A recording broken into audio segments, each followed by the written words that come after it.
Each time we are doing something like this and we have our regulators around, we try as much as possible to recognize them. The first person I will call to the high table here is Mr. Tunde Adebi, representing the Director of Special Insured Institutions Department of the NDIC. So you are welcome.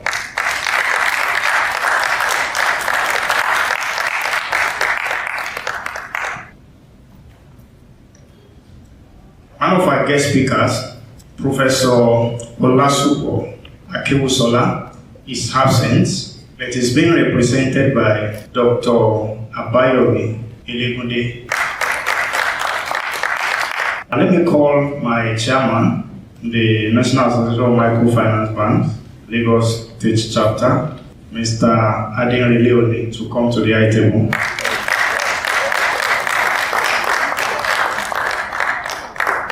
Also, we're also privileged to have the chairman of our association in the Southwest, in person of Mr. Amos Adekambi. Please come to the audience.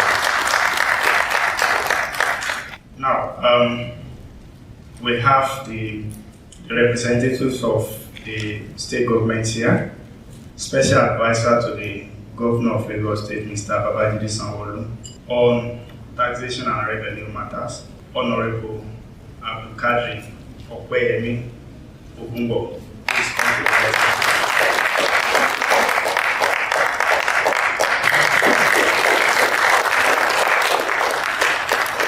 The national president and the former president, just please.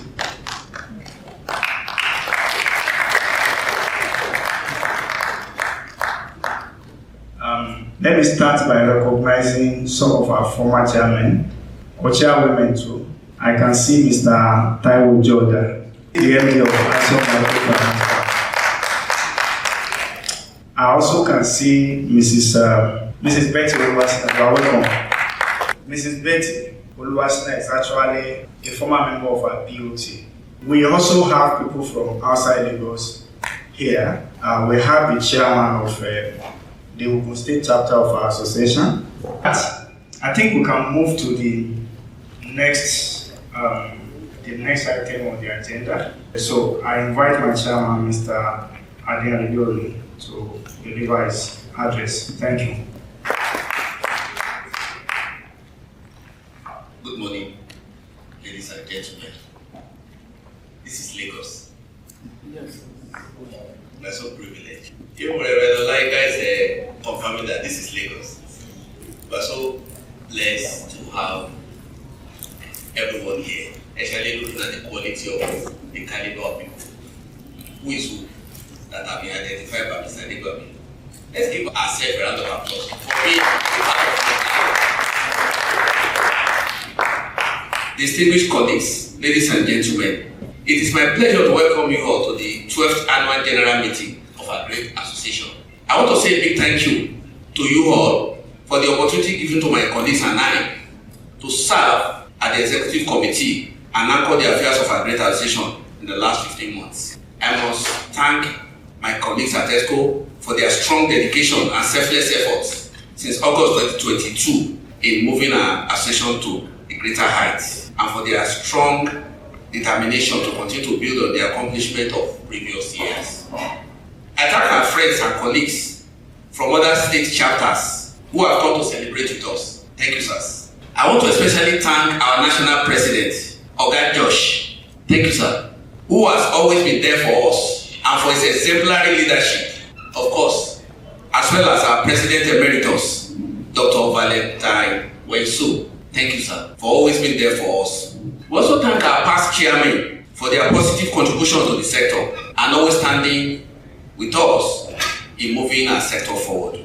I must thank the CBN and NDIC for their renewed partnering spirit with our sector over the years and for always answering our calls at all times. Sir, thank you. Without any doubt, with this development, we'll be taking our sector to the next level. Let me especially thank our special guests who have dedicated their precious time to be here with us today. We appreciate the special advisor to the Governor of Lagos State on Tax and Revenue, Honorable Abdul Kabir Ogumbo, for being here with us. Thank you, sir. We thank the team, Faculty of Management Sciences at LASU, who is ably represented here today. Doc, thank you for coming. And my friend and brother from South Africa, Suresh Shetu, Mrs. Diana Gibbs, who have volunteered to speak at this occasion. I cannot just wait for 1 o'clock to hear from Suresh on that team, Lending with Purpose. Your presence at this event has added color to our outlook as a sector. We appreciate you all.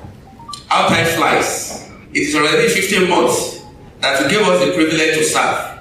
This is why we will continue to thank our Heavenly Father for always standing with every one of us, as well as our member institutions, despite the ever-increasing challenging and turbulent operating environment. May we continue to have reasons to thank our Heavenly Father in all our endeavors.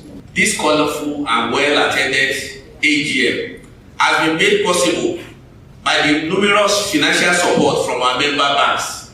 We thank Axiom Microfinance Bank, Main Street Microfinance Bank, Jesse Feed Microfinance Bank, Neptune Microfinance Bank, Core Bank, Rothschild, Infinity, Buck Trust, Ibile Microfinance Bank, Peckham, and Richway Microfinance Bank for donating generously to offset some of our costs of organizing this event. Please, let's give these banks a round of applause. More than ever before, we had numerous member banks donating. We didn't go out to be knocking at our service provider's door to come and sponsor. Our members have been able to foot this bill to a great extent. So thank you to you all. Thank you. In line with our promise during the election of August 2022, our team has remained focused, and we have introduced a number of programs and initiatives in the 4 key areas of our campaign. These are capacity building, advocacy, liquidity, and fintech. This is why it is important for us to go briefly through the scorecard during the 2022-2023 year. Following our resumption in office, we set up 4 committees comprising of our member CEOs to look into burning issues that are negatively affecting our business. These are Advocacy Committee, Liquidity Committee, Capacity Building Committee, and Fintech Committee. These committees have submitted their reports to us, and the ESCO is already implementing most of their recommendations.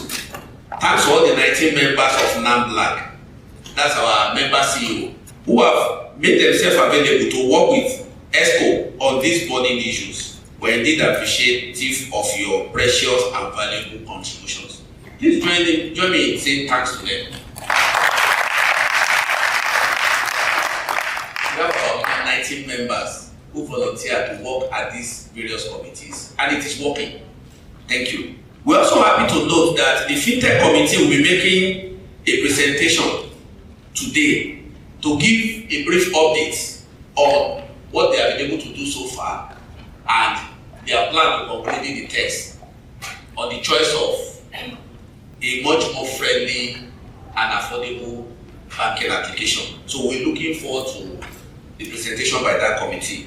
Some of the other specific accomplishments of the year have been listed in the report. These are for capacity building. We have organized a number of training during 2022-2023, such as the seminar on retirement planning for CEOs and directors, the seminars for directors on corporate governance for CEOs and directors. We have engaged NIPS at various times, and we have organized programs organized by NIPS on refreshing knowledge on their platform, products, and services. Also, advocacy. We have continued to champion advocacy in all facets. Some of the work so far done are the webinar on major issues confronting our business and member banks during the Naira redenomination and the scarcity era of early 2023. Engagement of Mr. CWG in our search for finding credible and friendlier banking application. Engagement of National Collateral Registry, which has resulted in the proposed nationwide training for all MMPs in Nigeria. The first phase of this training is about to commence. Engagement of AFOS Foundation on further partnership. During the year, Namblag has continued to work actively with the national body in the accomplishment of various tasks. We have worked with the national body in building strong collaboration with the CBN and NDIC. We have worked with the national body in developing strong engagement with the CBN and NDIC on the reversal on the revocation of some of our member bank licenses. And we're happy that this move actually worked. To the glory of God, most of the revocation have been reversed. And they've been given approval in principle. Thanks to Mr. President for making this initiative. Thank you, sir. Because Lagos is actually mostly affected. We have more banks in Lagos and tribal banks whose licenses were revoked. But today, virtually all of them have their approval in principle and they are working towards getting the final license. We have worked with the national body in the agreement of CBN on the negative impact of those Naira redesigns. And we know immediately after that policy, that meeting, they sent out a circular on even what you can collect, what you can pay into the bank. They did not just happen by magic. We engaged that zone at various times now on the hyperinflationary pricing that they introduced to us, and we'll continue to engage them. CBN on the cyber security training, and the recently concluded international conference and retreat. On our financials, we're happy to note that our financial position has continued to improve more than ever before. For the first time in the history of Namblag, we have over 11 million naira in our account as at October 31, 2023. With just about 4 million naira payables to the National Secretariat, as well as a few outstanding dues that we use to offset this event. Highlight of the financial statement for 2022 as well as the management accounts for the period that ended July 31, 2023 shall be presented at the instant meeting. This positive financial standing is indeed a major accomplishment made possible by your strong financial support and prudent management of our funds by members of ESCO. Some of our members, they have continued to spend their personal resources for the association so as to keep much in our purse. We promise to continue to do more. Lastly, Mr. Olagide Odushola Stevenson and Mr. Frederick Oga, they exited ESCO as our General Secretary and Treasurer respectively. And because of the exigency of their offices and in line with the constitutional provisions, Ms. Kwedu Faloye, who was formerly our Assistant General Secretary, and Mr. Funsho Idowu are stepping into these roles respectively in acting capacity. This also brought a vacuum in the position of the Assistant General Secretary, and Mr. Bidemi Oseni has since been appointed by ESCO to serve in this role in acting capacity. Those are the few changes in ESCO. And before the end of this meeting, we intend to take your ratification. In the remaining months of our tenure, we are hoping to conclude work on the fintech issues and recommend appropriate service providers who will provide us with affordable and most efficient banking applications. It is also our target to organize a world-class strategic retreat for Lagos during May next year. We should also have 1 or 2 more training on strategic topics for our member banks and ensure that we conduct a credible election during July and August next year, with a view to sustaining the very high standard already achieved by successive ESCO. As we close the financial year, I want to close this address by thanking the AGM Planning Committee. They have worked day and night for weeks in order to deliver this event. And I think they are here. Mr. Buke, Adebabi. Let's see. And Ms. Kwedu Faloye. Thanks for what you have been able to do in the past few months and for your sleepless nights. As we close the financial year, I wish you all a successful and most fruitful financial year. Thank you.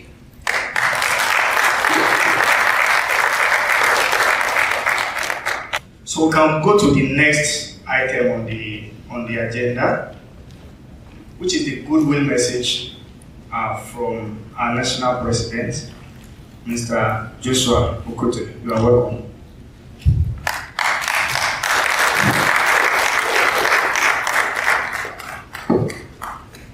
Thank you. Good morning. This is Lagos now. Morning. A good for Shirabi. You're welcome. Okay, so I also appreciate this opportunity to be here again today to meet with our colleagues in Lagos State. I can tell you that you are doing very well. The heart of microfinance banking is actually in Lagos State.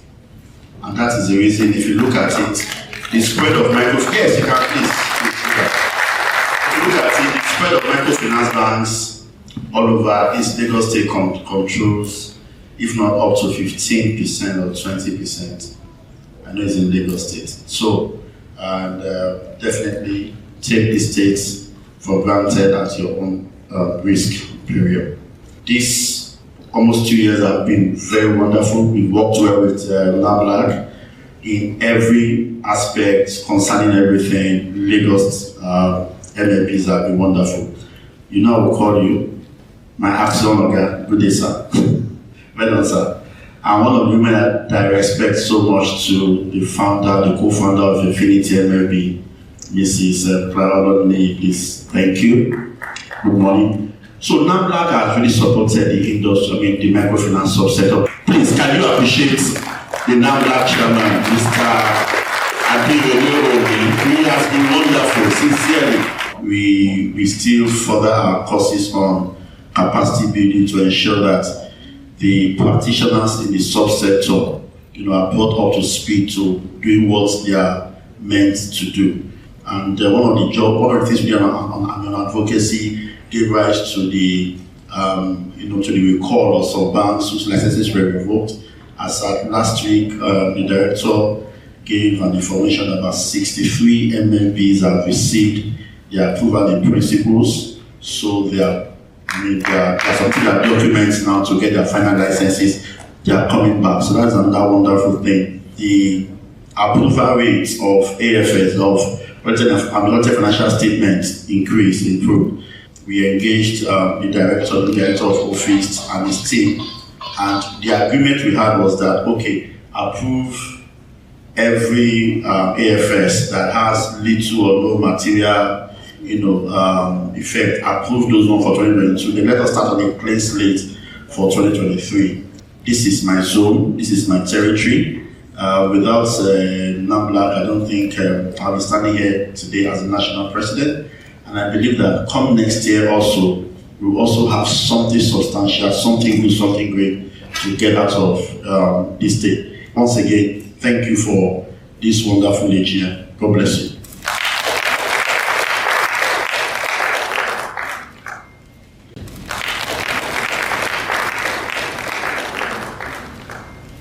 Please, a round of applause once more. Now, I now invite the special advisor to the Governor of Lagos State, Honorable Abdulkadir Opeyemi Ogunbo, for his message.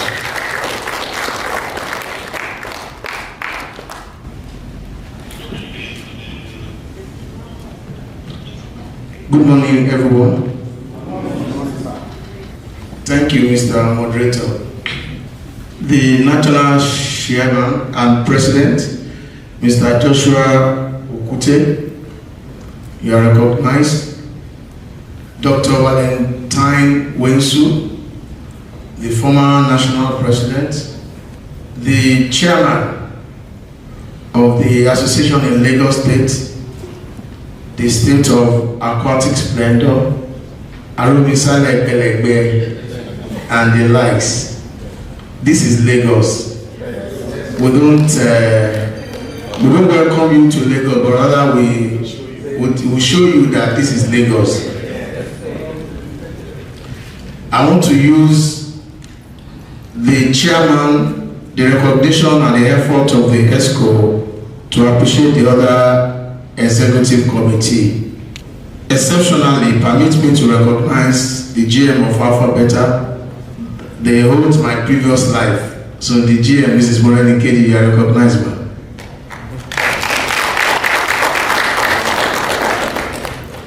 Gentlemen of the press, ladies and gentlemen, please, I'm on my personal capacity as a friend of the family, and this should be noted because we are just learning the rope.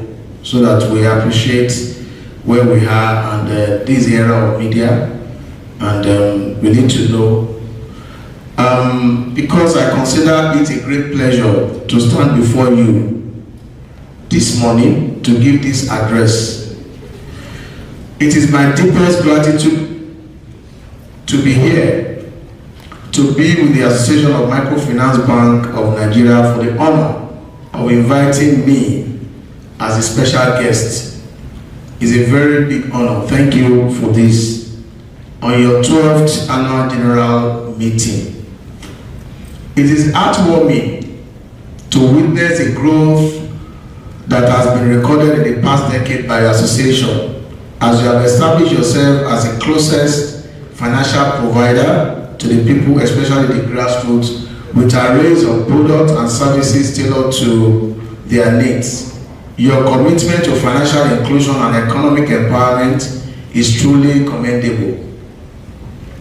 Microfinance banks play a crucial role in driving economic development, particularly in developing countries like Nigeria. By providing access to financial services to individual and small businesses that are often excluded by traditional banks, you have contributed significantly to poverty alleviation and job creation, and this we must commend about you. In today's rapidly changing economic landscape, the role of microfinance banks even more critical, because as we navigate the challenges that is brought about by a unfavorable economic climate and the nation's drive towards economic recovery, microfinance institutions must continue to innovate and adapt to meet evolving needs of their clients. I encourage you to leverage on technology and digital solutions to enhance efficiency, expand your outreach, and improve financial inclusion. Embracing digital transformation can only help the microfinance bank to reach more undeserved populations, reduce operational costs, and provide a seamless customer experience. Furthermore, I urge you to continue collaborating with relevant stakeholders, including governments, development organizations, and other financial institutions. Please permit me to inform this August gathering that you may not want to hear this, that tax payment is also civic responsibility of every citizen, and note that collaboration is key to that success. Lagos State is aware of your strength, your spread, and your financial capacity. Hence, a call for you to collaborate with the government and other stakeholders to access resources, knowledge, and support that will aid the effort of the government at all levels.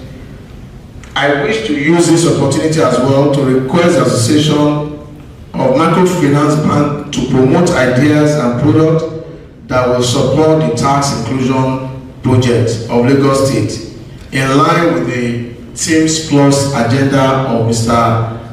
Governor Babajide Olusola Sanwo-Olu.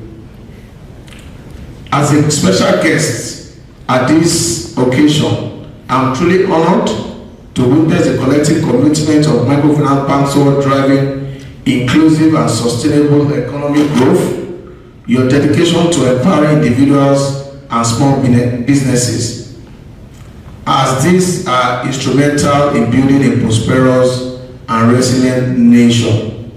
Once again, my heartfelt appreciation to the Association of Microfinance for the privilege to address this esteemed gathering. I wish you a productive and successful annual general meeting, and I look forward to seeing the continued positive impact of microfinance banks in Nigeria. Thank you very much.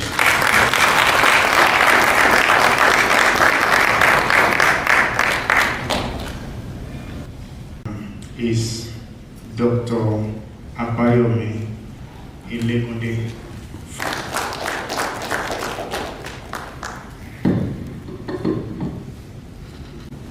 Good morning, ladies and gentlemen.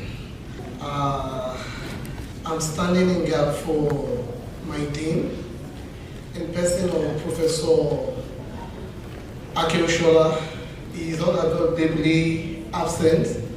The topic before me is microfinance banking in Nigeria, today's reality and tomorrow's opportunities. Actually, Professor Ikeja himself provided all the materials for this particular presentation. So I'll be presenting based on this perspective. So I will first go memory lane about the issue of finance and how important it is to small and medium enterprises over time. Small and medium enterprises are engine and catalyst of economic growth in any economy in the world. They play a significant role, and one of the major problems confronting this sector is the issue of accessibility to finance. It is of great interest that even as a scholar, at a young age, at the point at which I conducted a research in 2012 about post-bank consolidation and small and medium enterprises, it's of note to give you information that as at that time, when there was the issue of merger and acquisition and the aftermath effect of post-bank consolidation in Nigeria, that small and medium enterprises still does not have access to adequate financing.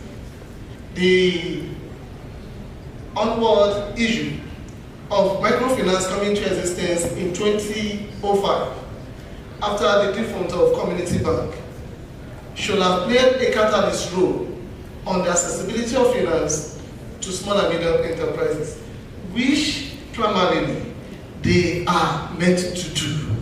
But unfortunately, because of the volatility of the business environment in which we find ourselves, it's quite impeccable that small and medium enterprises still find it struggling to have access to adequate financing within the Nigerian economy. Even the Nigerian economy defies some theoretical perspective all over the world. It's quite unfortunate. Henry Namblag looked at the perspective of environment from simple to dynamic to complex, but the terminology that is used to describe the Nigerian business environment is in turbulence, highly unpredictable. It's quite unfortunate that incessant changes virtually in every factors that can enhance growth in any of the sector. And that is why I want to congratulate the organizer of this program for bridging the gap between the town and the gap. Microfinance actually should be a trajectory to economic growth and to reduce poverty within the economy. But unfortunately, the nomenclature of the Nigerian business environment has not given the right perspective to this enablement for microfinance bank to actually act as a financial service provider to small and medium enterprises. I think the current administration made a promise to lift over 100 million people out of poverty. Good perspective. But one of the major things that has not been done is that as the government put in perspective how microfinance will come in to enhance the capacity of small and medium enterprises to project the economy in the right perspective. It is a point of contention in another way. Another major issue, the chairman the other time came on and said that he wants to remove the end, one of the ends. I love the perspective at which he's removing one of the ends, because the medium actually are creating a kind of issue for small businesses and micro businesses to have access to fund from microfinance acts. And that must be adequately addressed. Commercial banks are suppressing and subjecting what microfinance institutions or banks ought to be doing and taking up those responsibilities. There ought to be a market segment for each of these banking industry to know the target market and how this target market can access adequate financing.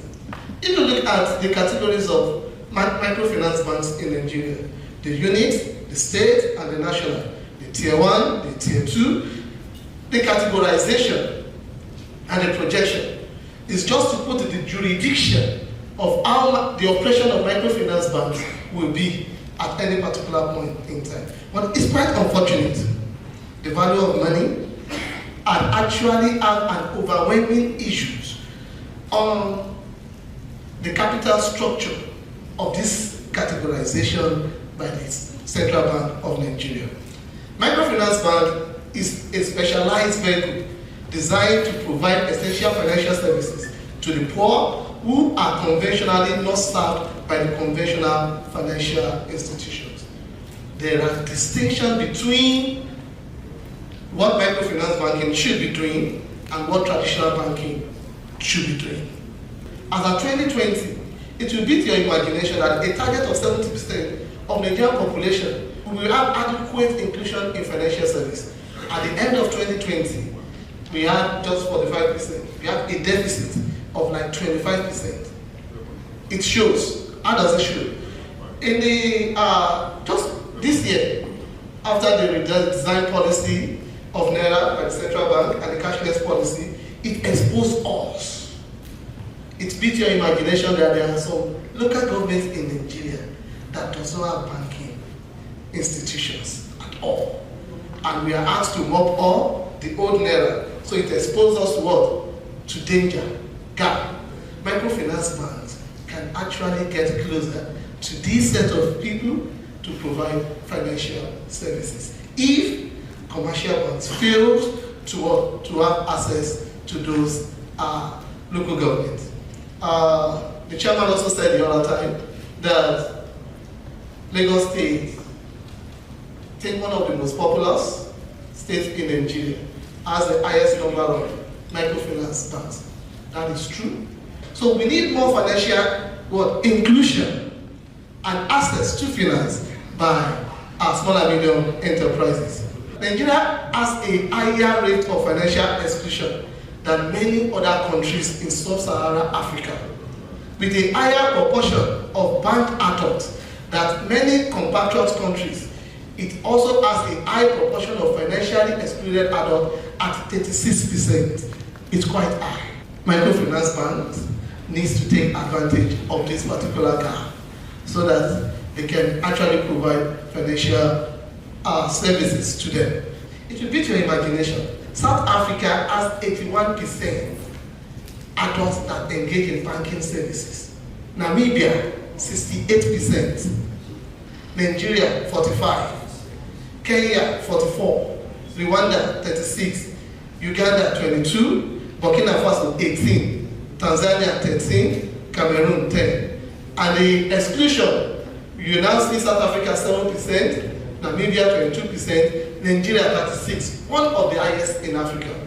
And that is why we must take advantage of the nature of this gap that has been created for those that have been excluded in financial services. Microfinance banks need to spread their tentacle. I hope the special advisor has not come. We just want to appeal to him to help us tell the government. It is true that microfinance bank will pay tax. But the kind of tax they should pay should be subjected to review. Why? It's not our civic responsibility, to be candid. But microfinance banks are targeted to help reduce poverty. If they have social implication in the economy, they should also be compensated by giving them rebates on the level of tax. You know, when he said it the other time, I was shaking my head. It's good to take tax. I thought the woman alphabet too will not leave, so they can actually give the government adequate information. You are part of the economic growth of the country. A serious sector, a serious government will never deny microfinance banks in their operations and activities. Thank you. Population is growing sporadically. The current inflation rate as at yesterday is 27.33. When we look at the food items, over 30%. It's quite alarming.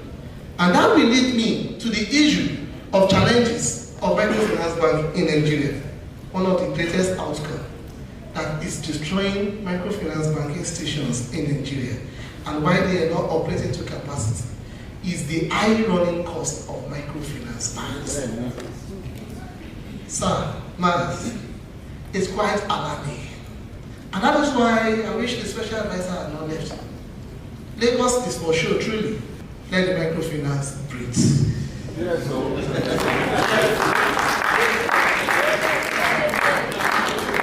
you know, you are competing with commercial banks. The economy is toxic presently. The cost of diesel, you don't have electricity, diesel, everything, one of the greatest challenges. So the government should also look into it. In as much they want good tax, they should also provide the framework. Another major challenge of microfinance bank is diversion of microfinance fund. The way and manner a fund targeted. I think the representative of the CBN is here. So they will take this also to CBN. There should be a fund specially made for microfinance bank so that they can provide loans to micro, small, and medium enterprises at a low rate interest. The fund should not be attached to any form of interest rates, but the microfinance bank should know how to reimburse to get additional funds over time. Were you amazed when some people were tying money in what? In sack to take to the bank after the expiration of what? Of dates. We need to target these people for the future. It is important to note that the future of microfinance bank will depend on various factors, including economic conditions, technological advancement, think locally, act globally. Thank you for listening.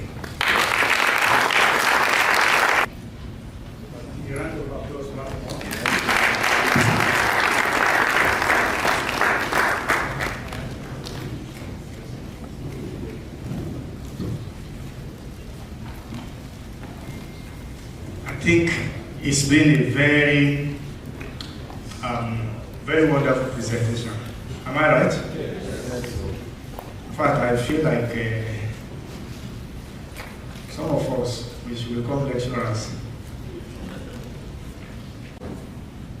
as we're going for the break, we have the MD of Land Good Microfinance Bank from Ogun State and the former chairman of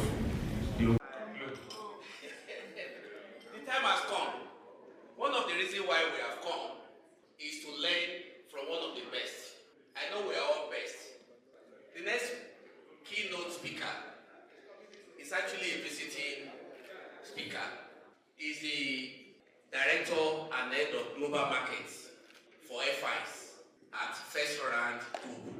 First Rank Group is actually the second largest financial institution in Africa in terms of balance sheet size. Suresh is a past president of South African Nigerian Chamber of Commerce, and he's been involved in international banking globally. He has volunteered to speak with us on lending with purpose.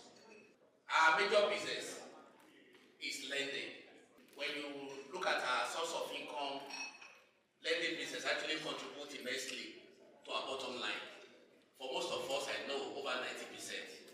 So, lending with purpose. Suresh will be speaking with us on that topic. And he has said that he will also give us some time to ask questions. So, Suresh, you have the floor.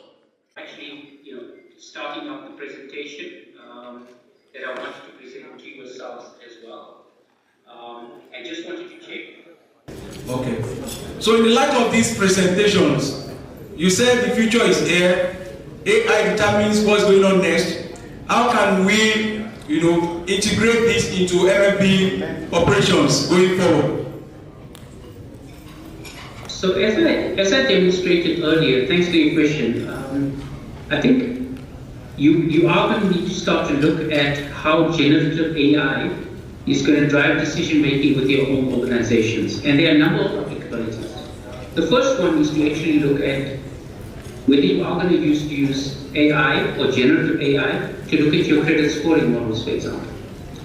You are going to need to start to look at how you influence clients through your social media campaigns, through your positioning in the market.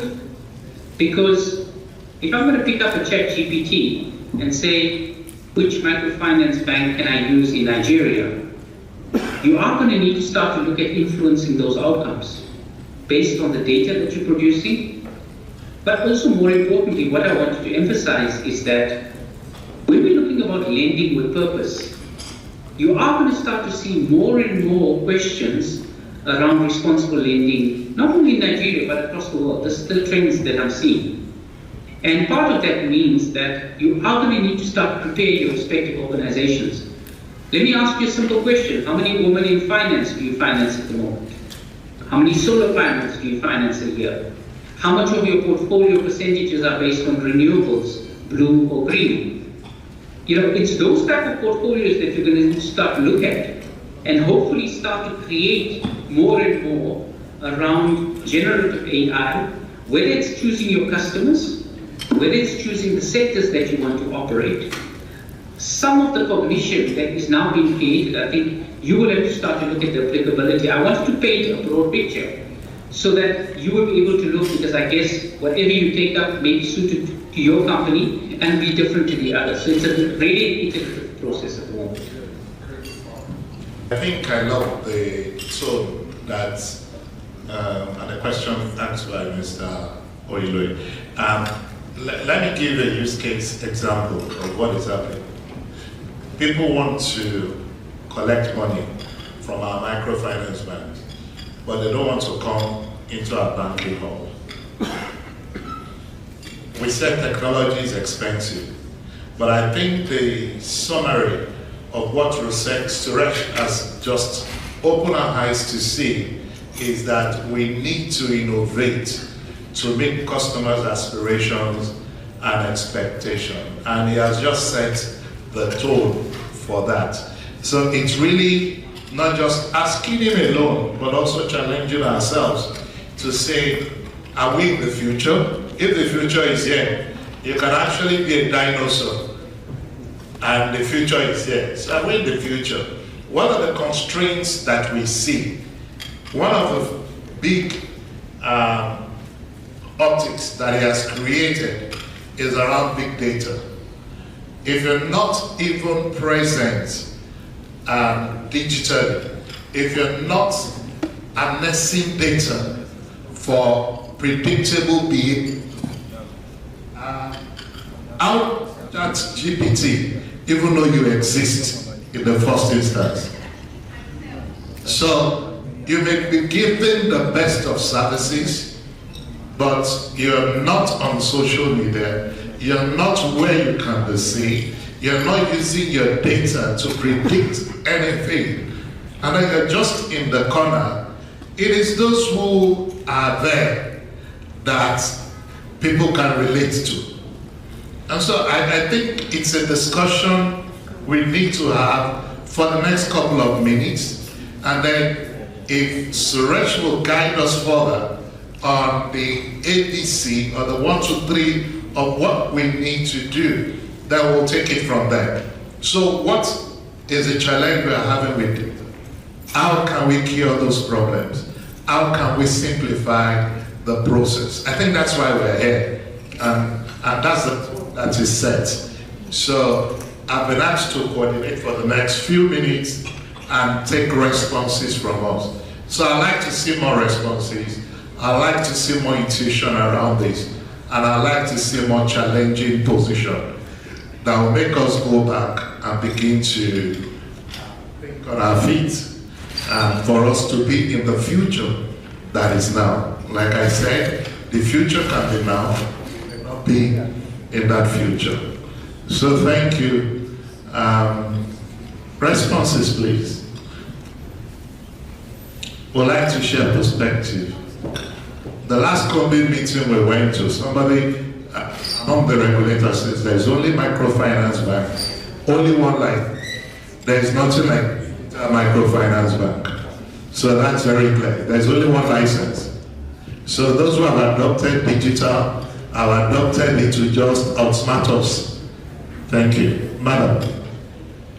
Thank you very much for the presentation. Thank you for the opportunity to speak.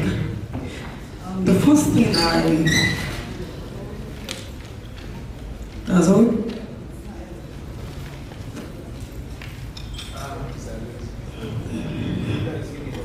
Okay. That has always been is the operations of a MFB, and that's the traditional approach. And interesting enough, I'll use ours as a case study. Our son is supposed to be integrated in the Rockship MFB, but he's not comfortable with the operations. Our son is a Gen Z, and I'm actually painting this scenario so that we'll be able to understand the happenings. So he's not comfortable with the operations of our present operations, and now he has opted out to a tech space. He's working there right now. We don't have any reason to be annoyed with him. And that's the pointer to the fact that if we don't change, then we are going to be trapped in our old ways. And we are very soon going to lose relevance. It all happened to us, right to our face during the catastrophe. We saw OPay having a direct transfer without going through the names. And we were shocked at all. We could not operate. From the research I got from a professor of mine, I'm running an MBA business school, he said 36% subscribers joined OPay during that period, whereas we closed shop. So what is happening? And I've often said it in the board meeting that see, if you don't embrace tech, we are soon going to pack up and all of us is going to go home. But the issue is, the regulatory bodies, are they actually tech driven and compliant? You see the rate at which you have correspondence with CBN, and you see the bureaucracy, and you see that even if you're going to have to adopt the tech and whatever, embrace it, are they not going to kill your zeal? So I don't know whether there's a representative of CBN is here, but we have a lot of transaction, and I begin to look at it that, are they actually a regulatory body for the future, for the now? So I think we need to look into it. Then we talked about the body providing a tech, like a tech hub that we can all profit from. I don't see that coming up, or as it started, because I think we discussed it the last AGM, so that it can actually be economical for every one of us to actually leverage on that technology. Thank you. Amazing. So, I mean, that just strikes a very strong chord. And I'll hold my comments, but let me say that if a VFD microfinance bank, what are those who claim CUDA microfinance bank? If they are moving and not waiting for regulator, then we can't use regulator as an excuse. In fact, I went for the last company. So at the last campaign, it was clearly stated that you cannot even upload your report manually again. They've sent a link. So they've created something. But what is important for us is also to define our own customer persona and then see how we can move. Madam, I love what you said about your son. Now, let me explain where we are. Most microfinance banks, if we plot the age of our customers, they are above 60. They are above the life expectancy in Nigeria. So some of our microfinance banks will go into extinction as our customers are going into extinction if we don't plan for the generation of youths that are coming up. If we don't plan for e-commerce, we won't even have people to work for us. We won't even have people to work for us. We'll just be there. Like someone will say, we'll just be there sitting for Rukoski. And things will be happening around us. So it is not just our children that will leave us. Our customers will go the way of the Lord.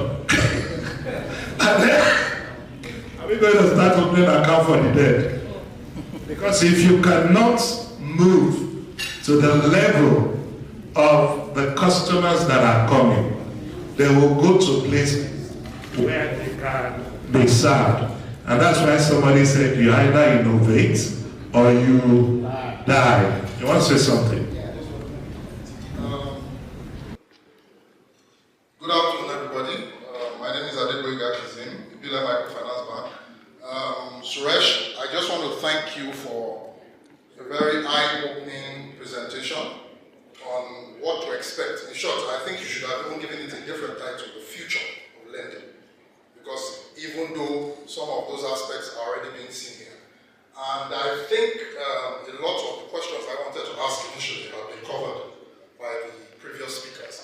So essentially, I just want to play the role of an Oliver Twist. I know you're a very busy man, and I know you've taken out time from your official schedule to share your insights and your experience with us today. But I would like you to commit, even if it's just 1 hour in the future, to share some deeper insights, especially on this topic with us. We won't be able to afford to pay you, but maybe you can put it under CSR. But that's just my request. So I would love you to be able to, sometime in the future, just 1 hour, so that you can share some of the global insights, especially on this topic. Thank you.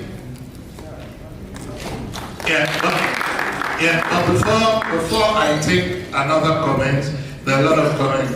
Okay, we'll take one more comment, then I expect Mr. Suresh to just give a feedback after this last comment. Thank you. Thank you very much, Mr. Suresh. My name is Dr. Peter Ononiwu. I represent Business Delight on Lagos Television, DSTV. We are the voice of television and business. My question is, if the microfinance banks, according to one of our speakers, is designed to lift people above poverty, and majority of the people that are poor are at the bottom of the pyramid, which are found in the rural areas. These people don't know much about tech. What is the association doing, or the NLBs doing, to integrate this level of people at the bottom of the pyramid, to bring them to the level of tech, which is the future? And if we don't do that, we will have this level of people cumulatively having funding with them, cumulatively, that NFBs are not able to attract.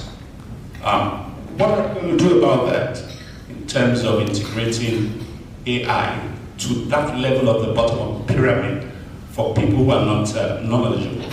Thank you very much. Dr. Peter Ebere Ononiwu, Business Delight Television on DSTV. Dr. Peter, Business Delight Television. So, Suresh, please you respond, but I also know that from other exposures that we've had, and we've realized that there can also be an hybrid where you use technology, empower people who can use technology, make them super agents, and then allow them to hold the people at the bottom of the pyramid who are not tech savvy.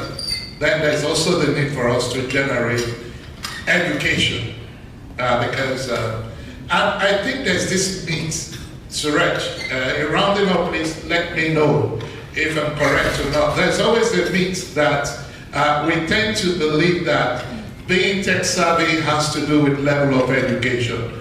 That if you are being poor has to do with being an illiterate. So most times when we talk about people at the bottom of the pyramid, we almost want to conclude that they are also illiterate. What's your perception of that? Thank you. And immediately after that, I'm going to ask Auntie Betty to give a vote of thanks and say we love you. Thank you very much. I think it's been a very, very engaging feedback session, and I've been listening to this quite attentively. In my earlier address, in my earlier slides, I told you that over the next 10 years, 20,000 years of human evolution and progress would have already been computed. And the human brain would have already been, the cognitive functions of the human brain, apart from feel and emotion, but most of cognition of the human brain would have already been captured in a computer, costing $1,000. Now what does it mean? That means that as a business, and what I wanted to articulate, as a business, you are going to need to start to really seriously think around your business models to adapt to what your consumers are.